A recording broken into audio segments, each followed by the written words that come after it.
Senator Bill Hagerty introduced a bill to block the federal government from selling off border wall materials.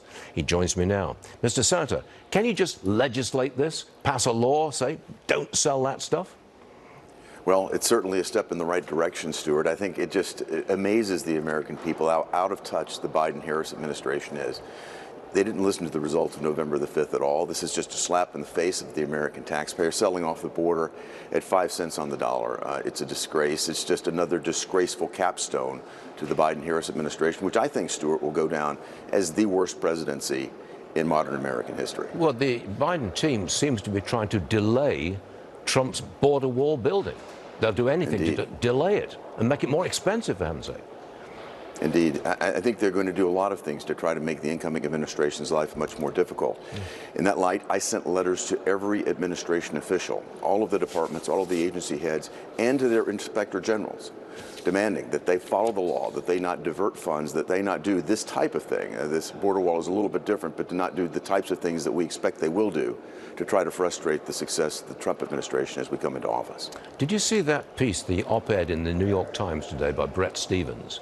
He's saying, never Trump. He's tired of being never Trump. He says his side, Democrats, should give some consideration to appointees, from Trump's appointees. Look fairly on some of the appointees. Is that a step in the right direction? It certainly is, Stuart. It's not unreasonable at all to take a look. I met with Biden's appointees as they came through, many of them by phone because it was during COVID, as you may recall. But I think it's important that we take an open mind as we look at these particular nominees, and I think that the Democrats should consider that. Yeah, Democrat Senator John Fetterman, he's promised to consider Trump's administration nominees. He calls it with an open mind. He says, look, my votes will come from an open-minded and informed opinion after having a conversation with them. That's not controversial. It's my job. Do you think other Democrats will give appointees a fair shake, Senator? Well, Fetterman certainly should, because he comes from Pennsylvania. I might remind him that Trump won Pennsylvania.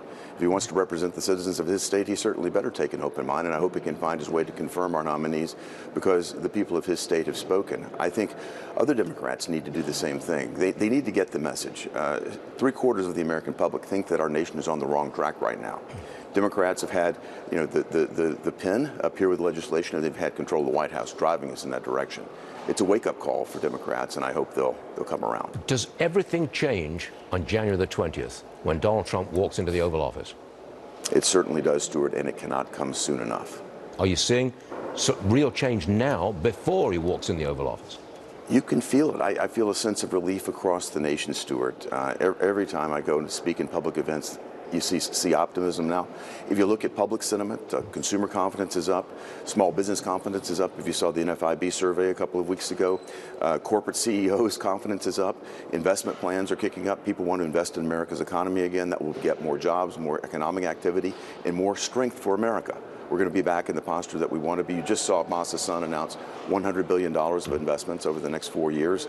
He co-announced that with incoming President Trump, and President Trump promptly encouraged him to double that number. So I think we're going to see a lot of optimism here. That was one of the magic moments from that press conference, wasn't it? Yes. Why do you make it $200 billion? Paul Masayoshi Son, he didn't know really what to say. He's just like, oh, you're President a great Trump's negotiator. a master negotiator. That's right. He knows that.